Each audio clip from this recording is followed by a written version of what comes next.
Hello class, my name is Kelsey Smith and I will be doing my final teaching video over blood volume regulation. Regulation of your blood volume is very important because it greatly affects your blood pressure. It decides on whether your blood pressure is going to be high, whether it's going to be low, or whether it's going to be normal.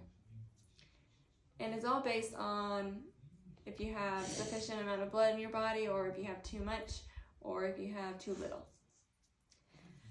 The average adult human has about 5 liters of blood in their body. But now think of it this way: the size and the weight of each human is going to decide how much blood is in their body.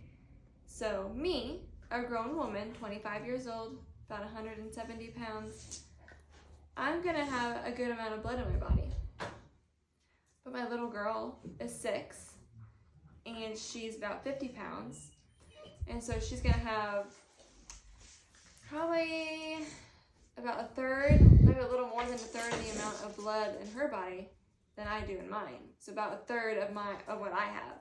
So she won't have nearly as much blood in her body as I do. And fun fact is, women actually typically have a less amount of blood in their body than males. But when they become pregnant with a child, they end up getting about 50% more blood in their body than they usually do, because they have to supply enough blood for them, not only themselves, but also their baby. There are many different things that will affect your blood volume regulation, whether it be blood pressure, diffusion, osmotic pressure, the permeability of your capillaries. There are many different things that can affect your blood volume regulation. Here I'm going to use a water bottle and show you from having maybe too much blood to having the right amount. So here's a water bottle. I'm going to take a drink.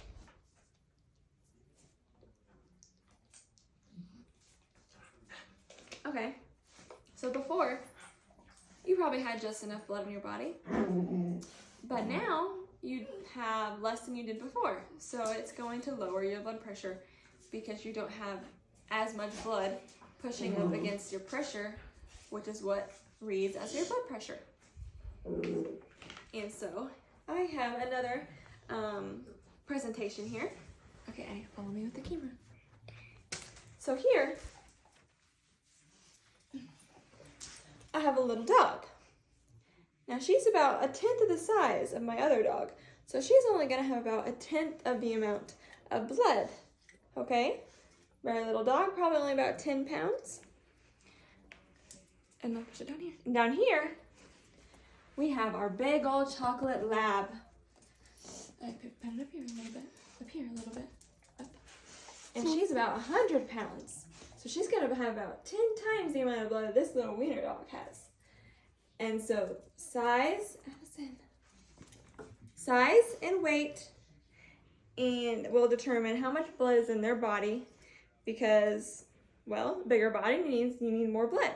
Smaller body, you need a smaller amount of blood. So same with humans, you know. Bigger human's gonna have more blood. Smaller human is gonna have a smaller amount of blood. And so that's kind of all about blood volume regulation. Any questions? Let me know. Okay, end it. Okay.